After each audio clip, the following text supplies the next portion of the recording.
Assalamualaikum dan salam sejahtera. Saya Nazir Kahar. Ini Awani Global dan malam ini kita akan memberikan analisa berikutan ucapan sulung Perdana Menteri ke-10 Datuk Seri Anwar Ibrahim diunggah baru-baru ini. Walaupun ia satu penampilan sulung, tetapi pastinya ia menjadi tarikan bukan hanya di peringkat Malaysia, negara kita Malaysia, tetapi malah pemimpin dan juga diplomat asing di seluruh dunia memerhati rapat dan juga mengikuti rapat ucapan sulung beliau pada hari tersebut. Jadi bagaimana juga beberapa intipati kandungan ucapan beliau yang menjadi perhatian para diplomat dan juga pemerhati dunia, iaitu bagaimana ketegasan Malaysia membawa suara menghentikan peperangan walau apapun sekalipun alasannya. Peperangan antara Rusia dan Ukraine tidak boleh dimaafkan, dan aggression ataupun tindakan Rusia menceroboh sempadan Ukraine tidak boleh diterima dan perlu dihentikan dengan usaha yang perlu dibawa oleh Pertubuhan Bangsa-Bangsa Bersatu untuk ke meja rundingan dengan segera. Yang keduanya, berkaitan dengan isu Palestin.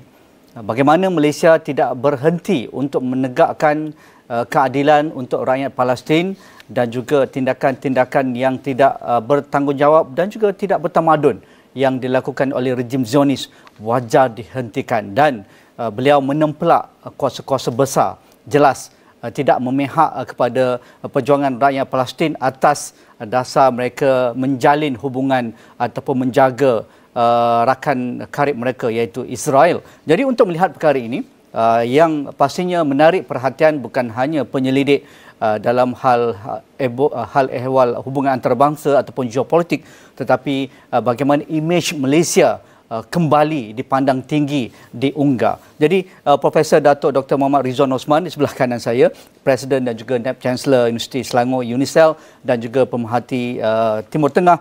Prof, apa khabar? Baik, alhamdulillah. Prof, daripada ulasan awal ataupun pemerhatian awal apabila ucapan yang sekitar 18 minit itu diucapkan dengan penuh passionate ataupun dengan penuh keyakinan, dengan lenggok bahasa dengan begitu menarik, bahasa-bahasa diplomatik yang tinggi itu, dan juga tujahannya jelas memberikan pendirian Malaysia. Adakah ini yang ditunggu-tunggu oleh Prof? Sudah sekian lama kita tidak mendengar ucapan pemimpin Malaysia di peringkat tertinggi dalam konteks melihat isu geopolitik dunia dan juga bagaimana pendirian Malaysia tentang isu-isu tersebut. Saya nak ulas dahulu tentang ucapan yang disampaikan oleh Perdana Menteri ke-10 dalam isu yang berkaitan dengan isu global. Ya. Tetapi yang menarik perhatian ialah pendirian beliau tentang isu Palestin. Tetapi untuk rekod sebenarnya, pendirian Malaysia jelas isu Palestin ini sejak daripada PM pertama sampai yang ke-10. Bahawa Malaysia tegas dengan perjuangan menuntut dikembalikan hak rakyat Palestin. Cuma yang sikit berbeza apabila Perdana Menteri ke-10 Datuk Seri Anwar Ibrahim, beliau telah menunjukkan pendirian yang jelas sejak zaman pelajar selagi terhadap kezaliman Israel dan keperluan pembelaan rakyat Palestin, dan ini beliau nyatakan secara penuh perasaan dan penuh pertanggungjawaban dalam sidang di Bangsa-Bangsa Bersatu baru-baru ini. Sudah tentu ini merupakan suatu pembuktian bahawa perjuangan yang beliau perjuangkan sejak daripada zaman mahasiswa saya sebutkan tadi hingga kini merupakan satu yang konsisten dan diterjemahkan dengan ucapan yang saya kira mendapat perhatian di peringkat antarabangsa. Adakah itu memberi lebih banyak kesan kepada ucapan tersebut ataupun memberi lebih banyak impak kepada ucapan tersebut, kerana ini sudah menjadi DNA darah daging Datuk Seri Anwar Ibrahim. Ia bukan cakap-cakap kosong ataupun memilih-milih ketika di lokasi ataupun event tertentu, tetapi bagaimana konsistennya perjuangan beliau tentang hak membela rakyat Palestin. Kalau kita lihat sejak zaman mahasiswa sampailah zaman beliau dalam kerajaan, kemudian sebagai pembangkang, pendirian Datuk Seri Anwar jelas, iaitu memperjuangkan rakyat Palestin. Dengan sebab itu kalau kita lihat, beliau punya hubungan yang erat dengan hampir sebahagian besar daripada pemimpin Palestin, sama ada dalam kalangan Hamas, PLO, ataupun daripada kelompok-kelompok yang bersama dengan mereka.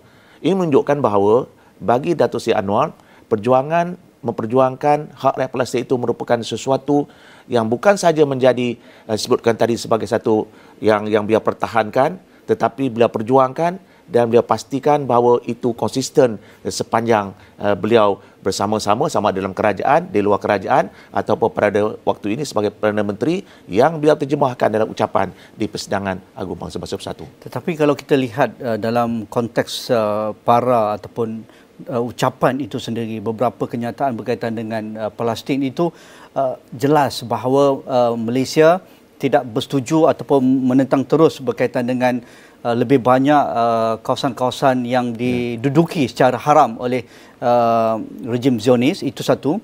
Dan juga bagaimana ia benar-benar melanggar semua undang-undang antarabangsa dan juga hak asasi manusia, dan bagaimana isu two-state solution perlu dikembalikan untuk melihat hak rakyat Palestin itu benar-benar diperjuangkan oleh masyarakat antarabangsa.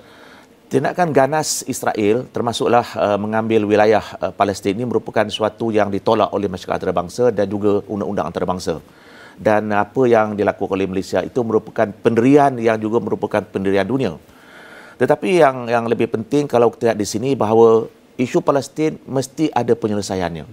Mereka sudah 70 tahun menderita dan sudah masuk generasi kedua ataupun generasi ketiga, dan sudah tentu perkembangan-perkembangan yang berlaku ini menunjukkan sikap double standard masyarakat dunia pada hari ini. Saya dipahamkan ketika beliau bertemu dengan Kamala Harris dalam persidangan 43 Action Summit di Jakarta baru-baru ini. Datuk Seri Anwar menyebut secara terus terang kepada Kamala Harris bahawa kita bercakap soal percurbuan di Ukraine, tetapi kita bersikap seolah-olah double standard dalam isu berkaitan dengan Palestin. Maksud di sini, Datuk Seri Anwar bukan saja bercakap di PBB, tetapi beliau juga bercakap di mana beliau ada peluang untuk bercakap, menyatakan bahawa isu Palestin ini merupakan isu yang telah lama menjadi kemelut dunia dan tidak ada penyelesaian. Oleh itu, penyelesaian kepada isu ini mestilah diusahakan dengan segera dan harus melibatkan seluruh masyarakat dunia. Masyarakat dunia tidak boleh memandang dengan sebelah mata, prihatin, merasa terpanggil untuk menyatakan ketidaksetuju terhadap isu yang berlaku di Ukraine dan Rusia, tetapi seolah-olah melupakan langsung isu Palestin yang jauh lebih lama, yang jauh lebih sengsara kalau dibandingkan apa yang berlaku di Ukraine pada hari ini. Adakah ini sebagai satu penegasan semula Malaysia berkaitan dengan isu Palestin, dan seolah-olah ia memberi satu gambaran secara diplomatik multilateral bahawa Malaysia perlu menggerakkan semula dengan rakan-rakan yang lebih progresif mendesak Israel menghormati hak Palestin seperti Qatar, seperti Turki dan negara-negara badan berkecuali, dan ada juga di kalangan OIC sendiri. Tetapi adakah ia hanya perlu dijadikan retorik ketika UNGA ataupun ketika summit besar dunia seperti ASEAN dan sebagainya? Tetapi adakah Datuk Seri Anwar Ibrahim mempunyai peluang keemasan mengumpulkan kekuatan ini semula? Saya melihat ada perbezaannya kali ini. Kerana ketika berada di New York, Datuk Seri Anwar bertemu dengan Recep Tayyip Erdogan dan juga bertemu dengan beberapa pemimpin Arab yang lain. Saya yakin bahawa pertemuan ini bukan pertemuan biasa. Sebab akhirnya pemimpin-pemimpin dunia ini melihat realiti apa yang berlaku di Timur Tengah. Telah berpanjangan. Oleh itu perlu ada satu penyelesaian. Dan keadaan pada waktu ini dengan keadaan globalisasi, dengan masyarakat dunia yang menuju ke arah keamanan, ini merupakan peluang terbaik. Oleh itu saya boleh nyatakan bahawa persidangan di New York ini merupakan satu peluang bukan sekadar Datuk Seri Anwar menampilkan kembali ataupun mengarus perdanakan kembali isu Palestin, tetapi beliau cuba memainkan peranan untuk membolehkan isu yang telah tertunggak selama berdekad-dekad ini dapat diselesaikan dan melibatkan pemimpin-pemimpin dunia. Dan saya sebutkan tadi, Recep Tayyip Erdogan dan juga pemimpin Qatar. Mereka ini merupakan antara pemimpin yang menunjukkan keprihatinan tetapi mahukan satu penyelesaian yang praktikal. Dan inilah sebenarnya suatu yang memerlukan penglibatan semua, dan seperti saya katakan tadi bahawa ketika di New York digunakan kesempatan itu untuk bertemu dengan pemimpin-pemimpin ini untuk mendapat satu konsensus apakah penyelesaian terbaik. Apa isunya? Apa cabarannya? Kerana dalam masa yang sama kita lihat isu ini perlu terus diperjuangkan oleh Turki dan juga Malaysia, terutamanya Datuk Seri Anwar Ibrahim, walaupun hanya 8 bulan, 9 bulan sebagai ketua negara. Tetapi negara-negara Arab OIC sudah ada normalisasi dalam hubungan mereka dengan Israel. Adakah ini sebagai satu satu cabaran ataupun ini satu peluang juga? Engagement boleh diteruskan dengan Arab Saudi, dengan Bahrain, dengan Kuwait dan negara-negara yang ada alasan mereka lah mengapa mereka melakukan diplomasi normalisasi dengan Israel. Saya nak ke belakang sedikit. Pada tahun 1974, Yasir Arafat untuk julung-julung kalinya dipanggil untuk berucap di Pertubuhan Bangsa-Bangsa Bersatu. Di Ungar. Di Ungar. Dan ini merupakan suatu peluang dan kesempatan untuk menjadikan isu Palestin sebagai isu antarabangsa, bukan isu Timur Tengah, bukan isu Arab semata-mata, tetapi melibatkan dunia secara keseluruhannya. Dalam ucapan beliau, beliau menyebut bahawa dia membawa olive branch. Ya. Bermakna beliau datang dengan hasrat untuk membawa perdamaian. Tetapi setelah 50 tahun, hasrat untuk mewujudkan sebuah negara Palestin yang merdeka bukan bertambah dekat, tetapi bertambah jauh. Kesengsaraan telah berlaku secara berpanjangan. Dengan sebab itu, kita melihat pada waktu ini, ada perkembangan-perkembangan yang menarik. Soal bersetuju, tak bersetuju, sentimen itu kita lihat di satu aspek yang lain. Umpamanya apabila Erdogan bertemu dengan Benjamin Netanyahu, yang kita tahu hubungan keduanya cukup tegang sebelum ini. Ya. Sudah tentu ada perkara yang memerlukan mereka bertemu. Dan saya yakin kerana Erdogan berada di New York, Datuk Seri Anwar juga berada di New York. Sudah tentu perkara ini termasuk dalam perbincangan dan mungkin kita tak tahu apa dibincangkan. Tetapi persoalannya bahawa bagi masyarakat dunia pada hari ini, melihat isu Palestin ialah isu yang telah berpanjangan lebih 70 tahun. Mau tidak mau, mesti ada penyelesaian. Penderitaan rakyat Palestin mesti ditamatkan. Keganasan Israel mesti ditamatkan. Bukan sekadar sentimen, sebenarnya sebelum ini umat Arab mengatakan kita nak halau Israel ke laut. Itu sudah berlalu sebenarnya. Sekarang Israel walaupun sebuah negara kecil, tetapi sebuah negara kecil yang mempunyai kekuatan yang sebenarnya sukar untuk diatasi oleh mana-mana negara Arab. Oleh itu, dalam keadaan yang sekarang ini, mau tidak mau, pemimpin-pemimpin dunia yang prihatin, orang seperti pemimpin seperti Erdogan, Amir Qatar, termasuk juga Perdana Menteri Malaysia, Datuk Seri Anwar Ibrahim, perlu memikirkan penyelesaian yang praktikal, yang dapat diterima oleh, sebagian besar dapat diterima oleh kedua-dua pihak, supaya kesengsaraan ini dapat diselesaikan ataupun ditamatkan. Ada juga penganalisis politik yang mengungkapkan ucapan Perdana Menteri ke-10 di Ungar berkaitan dengan isu Palestin dan juga isu berkaitan dengan penindasan rakyat di Myanmar, termasuk juga di Ukraine itu. Dia seolah-olah membawa satu konotasi bahawa Malaysia mahukan dunia yang inklusif, dunia yang mengangkat rahmatan lil alamin dan juga dunia yang perlu mengikuti kehendak-kehendak zaman moden hari ini. Nampak? Jadi pragmatisme dalam ucapan tersebut juga mengapa Prof merasakan ini satu peluang kepada Malaysia menonjolkan diri dalam arena antarabangsa semula dengan pendekatan-pendekatan pragmatis. Kerana apabila Datuk Seri Anwar berjumpa dengan Recep Tayyip Erdogan di New York, itu seperti seolah-olah perjumpaan rakan lama. Belum bercerita tentang intipati perjumpaan tersebut. Dan kita tahu juga Turki mempunyai satu stand yang jelas terhadap isu Palestin, tetapi mempunyai hubungan diplomatik dan ekonomi yang begitu pesat dengan Israel. Dan mereka mampu menggertak apa juga isu termasuk yang terkini di kemah-kemah pelarian di tepi barat apabila bantuan kemanusiaan yang dibenarkan hanya dari Qatar dan juga kebanyakan dari Turki. Jadi adakah ini sepatutnya yang akan diguna pakai secara maksimum ataupun secara baik oleh Datuk Seri Anwar? Kita perlu melihat Datuk Seri Anwar sebelum beliau menjadi Perdana Menteri, sebenarnya beliau merupakan seorang tokoh yang dikenali di dunia. Beliau bukan seorang tokoh yang tiba-tiba dilantik menjadi Perdana Menteri dan akhirnya bercakap di Ungar. Tetapi beliau sudah ada hubungan yang erat dengan pemimpin-pemimpin termasuk pemimpin Amerika sendiri dan juga Turki, Qatar, Indonesia dan hampir sebahagian pemimpin dunia mengenali beliau. Dan track record beliau juga diketahui. Oleh itu apabila beliau menampilkan idea, pemikiran, bagi pemimpin-pemimpin dunia, itu tidak dianggap sebagai sesuatu yang terasing ataupun sekadar mengada-ngadakan sahaja, tetapi dianggap sebagai suatu komitmen. Dengan sebab itu, apabila Datuk Seri Anwar menimbulkan isu yang berkaitan dengan Islamofobia sebagai contoh, menimbulkan isu yang berlaku di Myanmar, isu yang berkaitan dengan Ukraine, pembakaran Al-Quran. Al-Quran, itu dianggap sebagai sesuatu yang bukan sekadar beliau nak timbulkan, tetapi beliau telah menyuarakan perkara ini secara konsisten, hidup bersama dan budaya damai sebagainya. Ini merupakan perjuangan beliau sejak awal. Seperti disebutkan tadi, Islam rahmatan lil alamin. Dan ini bukan merupakan slogan baru, bukan retorik. Dengan sebab itu, penutup ucapan beliau ialah tentang Madani. Dan kalau kitab Madani itu merupakan rangkuman kepada suatu pendekatan yang membawa kepada dunia yang lebih selesa, dunia lebih cemerlang, dunia yang lebih aman. Itu terangkum dalam ucapan beliau. Beliau menyimpulkan ucapannya, walaupun tempoh masanya pendek, tetapi ia sebenarnya merangkumkan apa yang sebelum ini beliau anggap sebagai wawasan, tetapi pada hari ini sebagai sesuatu yang beliau perjuangkan dan sambutan daripada masyarakat dunia amat menggalakkan. Adakah ia boleh bermula dengan memulihkan semula imej OIC ataupun Malaysia tidak perlu menunggu OIC tetapi bergerak dengan negara-negara yang biasa hal ini seperti Qatar, Pakistan, Turki dan Indonesia ini perlu menggerakkan semula tuntutan ini ataupun gesaan kepada dunia bahawa isu Palestin jangan ditinggalkan? Kalau kita lihat, kita ada G7, kita ada OIC dan Liga Arab dan sebagainya.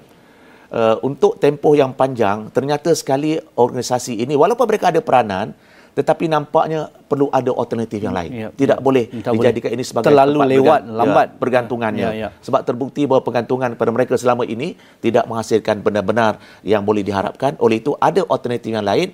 Dan apa yang saya lihat pada waktu ini ialah dengan menggunakan ketokohan yang ada, Rajab Tayyip Erdogan, Amir Qatar, dan Sri Anwar sebagai satu kelompok yang mempunyai fikrah ataupun pendekatan yang hampir sama. Keamanan, perundingan dan harus pendekatan yang praktikal dan diterima oleh semua pihak. Akhirnya, dunia yang aman dan dunia yang diterima dan Islam yang bukan dilihat sebagai sebelum ini dengan terorisnya, dengan gambaran negatifnya, tetapi Islam yang dapat diterima sebagai Islam yang bawa keamanan kepada semua. Tetapi kita tahu real politik Israel pun tidak aman. Betul. Netanyahu sudah beberapa kali mengalami pilihan raya umum kerana kegagalan mendapatkan konsensus ataupun undi majoriti di parlimen. Dan isu berkaitan dengan rasuah, isu berkaitan dengan ketidakadilan sosioekonomi jelas memberi cabaran besar kepada Israel. Itu isu dalam Israel. Dan sebenarnya dalam kalangan penduduk Israel sendiri, mereka sudah jemu dan mereka juga sudah penat dengan sengketa yang berterusan.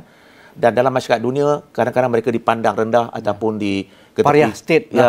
Sebagai contoh dalam pasport kita sebagai contoh, boleh lawat mana-mana negara kecuali Israel. Saya pernah tunjukkan kepada rakan-rakan termasuklah orang yang simpati pada Israel dia rasa macam terhina betul seolah pergi ke Israel macam pergi. Walaupun itu kecil, tetapi memberikan imej yang tidak baik kepada ataupun imej yang tidak begitu menyenangkan. Dan sampai bila rakyat Israel merasakan mereka ini sebagai rakyat yang dipandang serong dengan keadaan dunia yang global pada hari ini, bila bercampur dengan orang, kamu ini warga Israel, orang tak mau berkawan, dan sebagainya. Oleh itu dalam suasana pada hari ini, terutama generasi-generasi baru ini, mereka ingin melihat mereka sebahagian daripada warga dunia. Oleh itu, walaupun terdapat dalam kalangan mereka yang ingin berperang, generasi Benjamin Netanyahu, itu memang generasi yang generasi perang ataupun hawkish, tetapi generasi yang terkemudian ini mereka tidak suka pergi perang, pergi untuk mati. Dan kita pernah lihat bagaimana apabila berlakunya pencerobohan ke atas Lebanon beberapa tahun yang lalu, apabila diumumkan kejahatan senjata, tentera Israel berpesta nak balik kampung, nak balik rumah masing-masing. Mereka tak nak perang, tapi mereka dipaksa berperang. Malahan di Israel pada hari ini ada satu persatuan kelompok ibu-ibu terutamanya yang enggan menghantar anak mereka untuk menjadi tentera.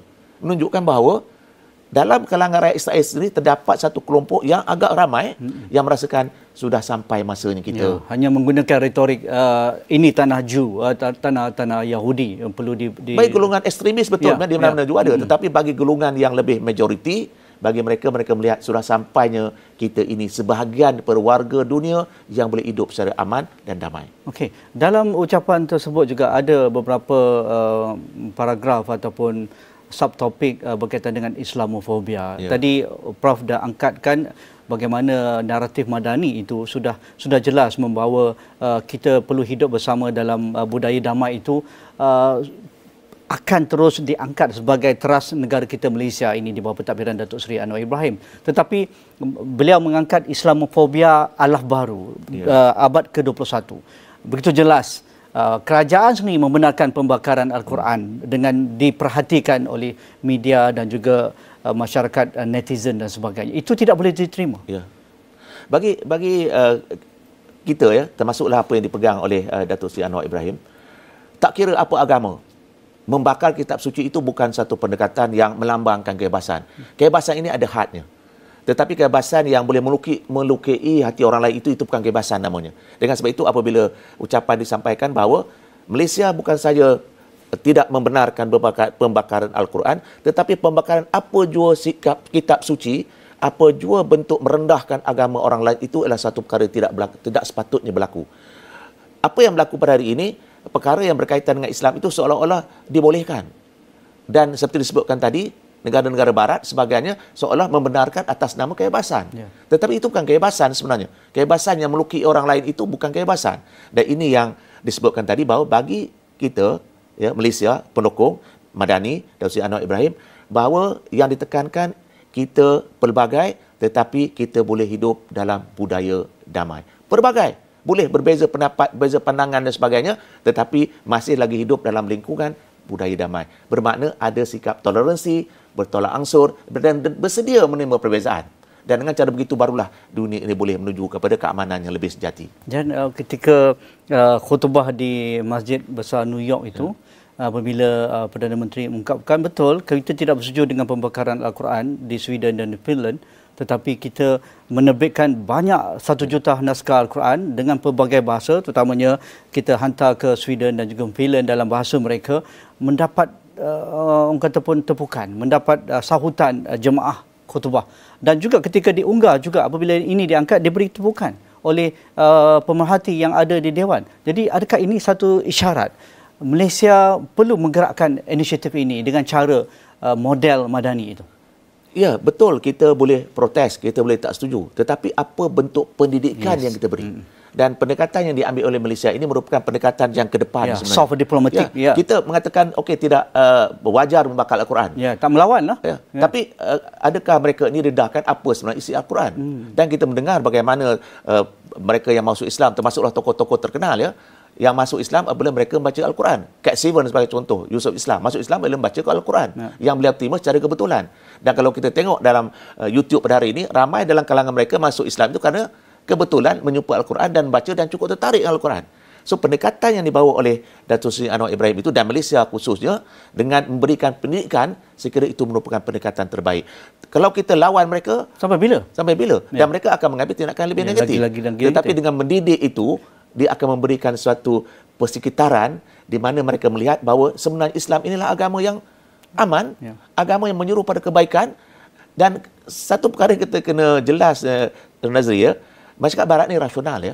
Dan mereka sedia mendengar, mereka sedia membaca. Oleh itu kita gunakan kelebihan ini untuk mereka baca. Kalau mereka tak setuju, okey, kita bincang apa yang tak setuju. Adakah ini sebenarnya tindakan politik di barat meletakkan Islamofobia itu sebagai satu barang dagang mereka? Kerana mereka ingin menang pilihan raya. Mereka ingin menang pentadbiran di negara masing-masing. Sebab itu mudah meletakkan Islamofobia berbanding membawa naratif-naratif yang lebih sesuai dengan keadaan negara mereka. Kerana kebanjiran para pelarian dari negara-negara yang berperang di Timur Tengah dan juga dari negara Afrika itu menjadi satu ketakutan pada mereka.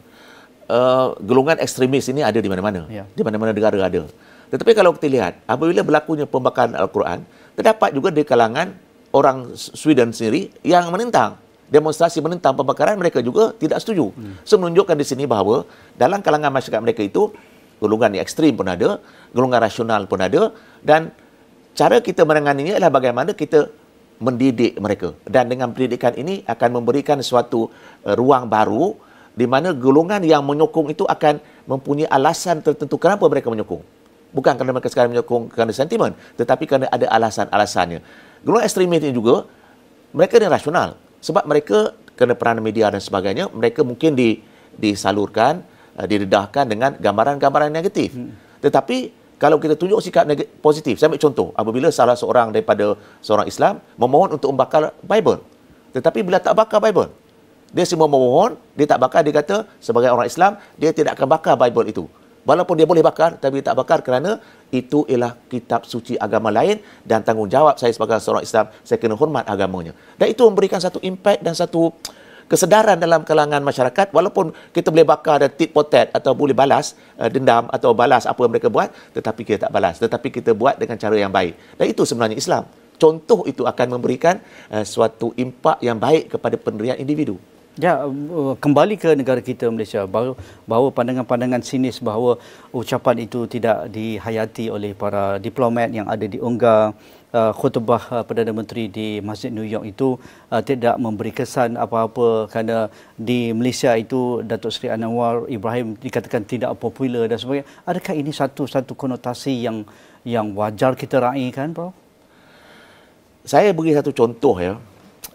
Apabila saya belajar di luar negeri ya, saya dapat melihat ya, walaupun pelajar-pelajar ini daripada latar belakang ya, tetapi apabila Perdana Menteri mereka atau Presiden mereka itu direndah-rendahkan, mereka akan pertahankan. Betul. Tetapi di Malaysia ini ada satu krisis saya lihat apabila apa sahaja dilakukan oleh Perdana Menteri ke-10 Datuk Seri Anwar Ibrahim, tidak ada yang betulnya.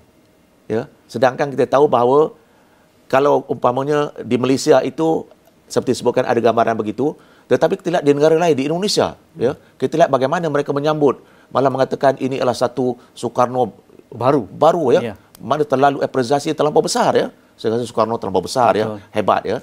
Tapi itu gambarannya, bermakna di Malaysia ini ada satu krisis yang saya fikir perlu dibetulkan. Bermakna apabila seseorang itu kita tak setuju, apa sahaja dibuat itu tak kira apa, semua tidak betul. Kalau begitu cara pemikirannya, bermakna kita mundur ke belakang sebab kita bukan melihat sesuatu itu berdasarkan rasionalnya, tetapi berdasarkan sentimennya. Dan satu yang malang ya bagi negara kita, apabila kita bercakap negara yang akan menuju negara maju, tetapi ada satu kelompok yang berfikiran bahawa segala-galanya negatif. Seperti nyatakan tadi, bukan berdasarkan rasional, bukan berdasarkan fakta, tetapi berdasarkan sentimen. Dan berdasarkan sentimen ini kita tahu bahawa itu bukan sesuatu yang bawa kepada kecemerlangan. Oleh itu dalam konteks ini, pada pandangan saya bahawa mereka perlu meneliti dan melihat. Jangan lihat pada satu sudut. Ini pemimpin kita. Pemimpin kita. Kita patut berbangga. Tidak ramai pemimpin dunia yang berpeluang untuk bercakap di bangsa-bangsa bersatu dan diberi tepukan berkali-kali. Bukan ramai pemimpin dunia yang beri peluang untuk baca khutbah. Dan pemimpin kita diberi peluang untuk baca khutbah. Bukan semua. Tetapi bagi setengah golongan, dia tidak melihat apa sahaja dibuat. Diremehkan. Yalah, kita negara demokrasi boleh beri pandangan, tetapi kalau itu pandangan menunjukkan bahawa rakyat menilai siapa mereka ini dan bagaimana pendirian mereka dan buatlah keputusan terhadap mereka ini. Okey, terima kasih Profesor Datuk Dr. Muhammad Rizwan Osman, Presiden dan juga Naib Chancellor Universiti Selangor UNISEL, dan juga memberikan analisis beliau dan ulasan beliau berkaitan dengan ucapan Perdana Menteri di UNGA baru-baru ini.